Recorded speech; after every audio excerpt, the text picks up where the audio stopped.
Assalamu alaikum, myself Usman Mirza, and today our lecture topic will be on the kinetic molecular theory of ideal gases.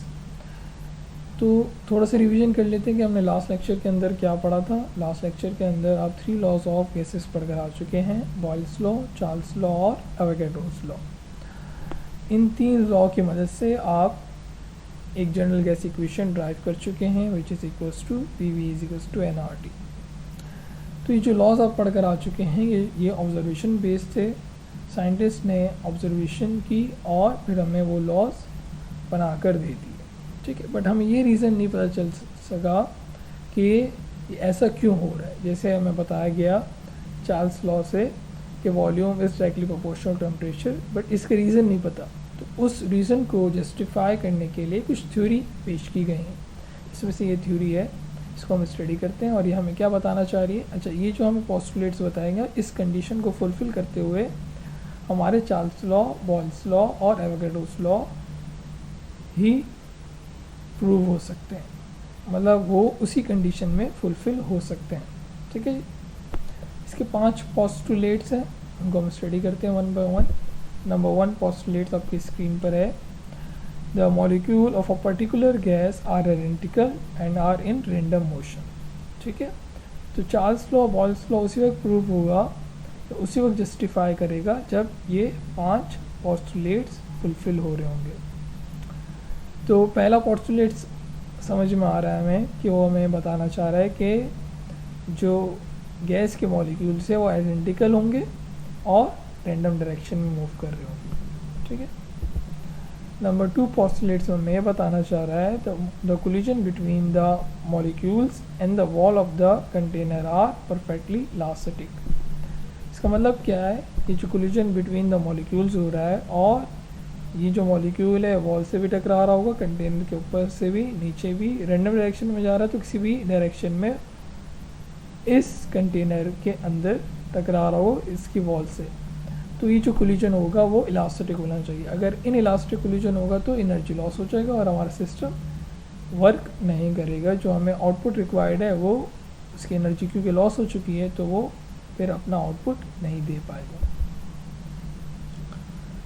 Figure के अंदर आपको नज़र आ रहा है elastic collision हो रहा है जिसमें 2 कार्स आके आपस में हिट हो रही हैं, ठीक है। तो ये हेड ऑन कोलिजन कहलाता है या इन इलास्टिक कोलिजन।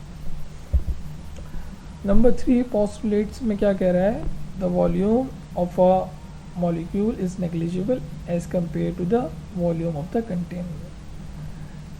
ये वाज़ेह बात है कि जो वॉल्यूम ऑफ अ मॉलिक्यूल होगा वो बहुत नेग्लिजिबल होगा। जैसे फॉर एग्जांपल कि जो वॉल्यूम ऑफ द कंटेनर है 1 मिलीमीटर क्यूब और जो वॉल्यूम ऑफ अ मॉलिक्यूल है वो 1 नैनोमीटर क्यूब है। तो 1 एक्सपोनेंट 6 टाइम्स ग्रेटर है वॉल्यूम ऑफ द कंटेनर, तो हम फिर वॉल्यूम ऑफ द मॉलिक्यूल को नेग्लिजिबल कंसीडर करेंगे, ठीक है।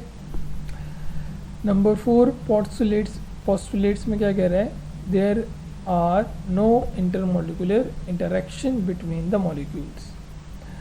इंटरमोलिकुलर इंटरेक्शन का मतलब क्या है, नो वंडर वैलेंस फोर्स, कोई भी फोर्स नहीं होगी, कोई भी ग्रेविटेशनल पुल नहीं होगा, कोई इलास्टिक फोर्स नहीं होगी,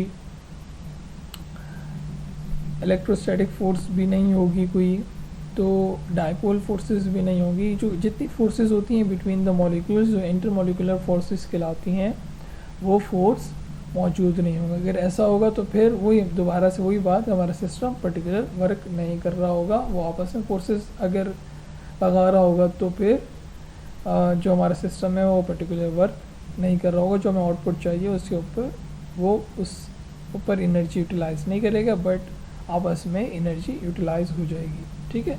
तो इंटरमोलिकुलर फोर्सेस का मतलब क्या है, इसके अंदर कोई भी फोर्सेस बिटवीन द मॉलिक्यूल्स कोई भी फोर्सेस अप्लाई नहीं हो रही हैं। जैसे मैंने आपको बहुत सारी फोर्सेस के बारे में बताया, डाइपोल फोर्सेस, तो फिर वो इलेक्ट्रोस्टैटिक फोर्स भी आ जाएगी, उसके अंदर ग्रेविटेशनल पुल भी आ जाएगा, डाइपोल फोर्सेस भी आ जाएंगी, वंडर वैलेंस फोर्सेस भी आ जाएंगी।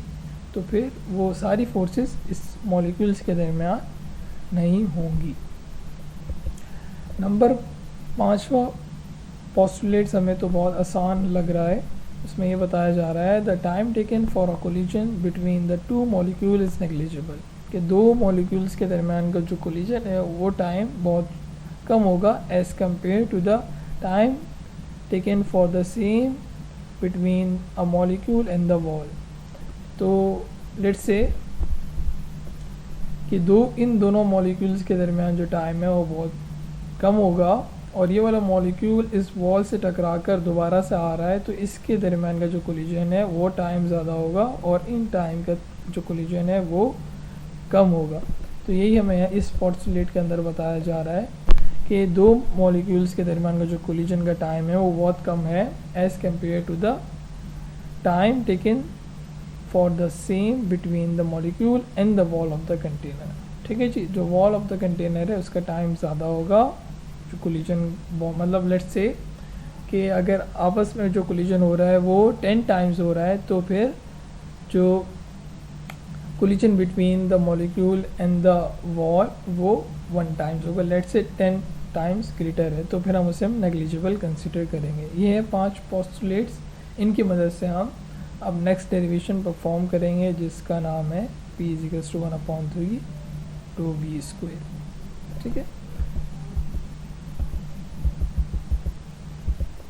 Thank you.